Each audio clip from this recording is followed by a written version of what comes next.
Je cède maintenant la parole à Madame la ministre pour 6 minutes. Merci, Madame la Présidente.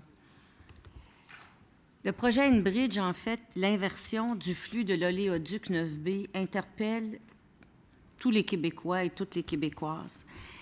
Cette commission parlementaire nous a permis d'échanger sur les points importants concernant les répercussions potentielles de ce projet sur notre économie, mais également sur la sécurité de nos concitoyens et concitoyennes et sur notre environnement.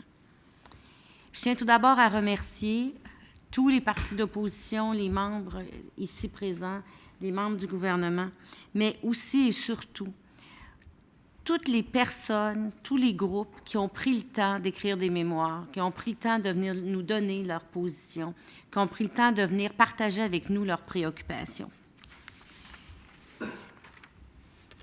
Madame la Présidente, c'est pas facile de prendre une décision et notre travail à partir de maintenant n'est pas facile.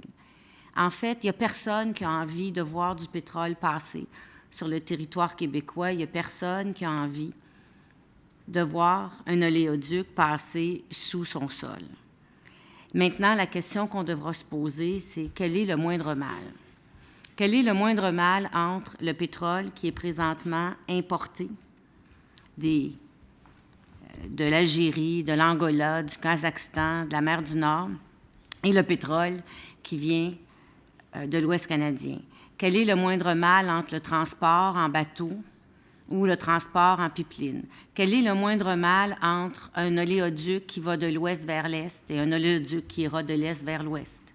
Quel est le moindre mal entre l'industrie pétrochimique telle qu'on la connaît aujourd'hui, qui a de la difficulté à survivre, à croître, et celle qui pourrait bénéficier d'avantages concurrentiels ou à tout le moins ne pas être désavantagée par un prix qui est plus élevé? En fait, le mandat de cette commission, c'est de regarder le développement durable pour le Québec. Un développement qui allie à la fois le développement économique, mais également le développement social et la protection de l'environnement. Alors, à partir de maintenant, on devra, nous, les membres de la commission, voir comment répondre aux préoccupations des Québécois, comment les rassurer, comment voir si ce projet peut naître. On nous a parlé de transparence, on nous a parlé d'unité de vigilance, on nous a parlé de renforcer les mesures de sécurité, on nous a parlé de s'assurer qu'Enbridge possède des capacités financières pour réparer.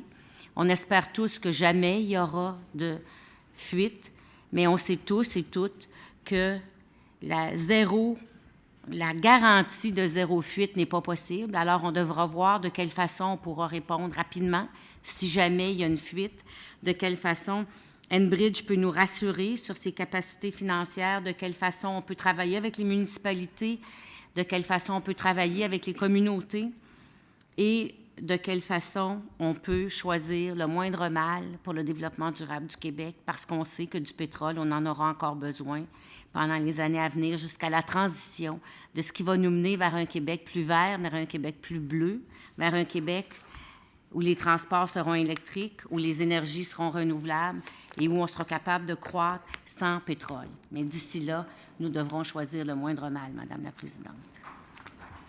Merci, Madame la ministre.